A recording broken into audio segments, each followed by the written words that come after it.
Hello everyone, welcome to another video. I'm Randy. This is a thread response to a thread started by Aaron Mutha Alamare, who is one of my good friends in the VC. He was probably the first or second person that ever subscribed to my channel. So I've known him since I started on the VC. And this thread concerns super Grails, which I never did really keep track or write down albums I'm really looking for. I kind of go to the record store and just search around for different things, and if I find something, I find something. But there are a few, if I really started thinking about that, I really want to get. And so I've made up my response for Aaron, and might as well get started.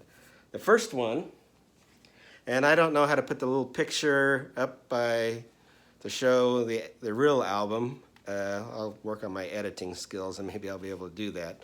So I'm showing a different album by this artist. This is John Martin, and this is his album Piece by Piece. But the one I'm looking for is The Church with One Bell, and it came out in 1998. And there is an album version of it, but it's very expensive. But even the CD is kind of expensive, and I've been thinking about maybe just settling for the CD or hope for a repress. But that's one of them, is a John Martin album. This is not it, but The Church with One Bell. By the way, those that don't know, John Martin's kind of a blues rock with a lot of folk elements involved at John Martin. The next one this is not it, but it's by the Waterboys, and there's an album called An Appointment with Mr. Yates, where Mike Scott takes the poems of William Butler Yeats and composes music and makes songs out of the poems.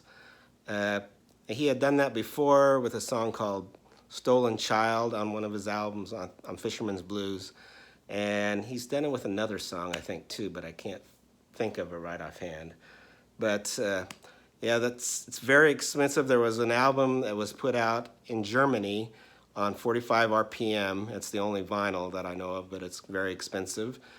And even the CD is expensive. I may just settle for the CD if there's not a repress or I can't find that German copy at a reasonable price. But that's my second one. And my third and fourth ones are concerned with and a lot of people talk about during the CD age, they purged their vinyl. And I did that for about 3 records, and I regretted it even after I did it. So I didn't have a huge purge. It was like 3 records. I sold a Beatles White Album as a number, which I kind of regret that. And I sold Styx's debut album. This is their second album. This is the one with, I think, Ladies on here. But and the first one came out, it was a little more of a progressive album. It's on Wooden Nickel. But I sold the debut album. It was worth a little bit. And I kind of regret doing that. Even for nostalgia's sake, I would kind of like to have it back. And the other one is I had an early copy of Physical Graffiti that I sold, and now I only have it on CD. It's hard to find a really good copy of that Physical Graffiti that's not beat up or they want $50 to $100 for. But that's another one I'm wanting to get, is a good copy of Physical Graffiti. So that's 4, and my last one has to do with, I don't know how many people have seen I Buy Old Records.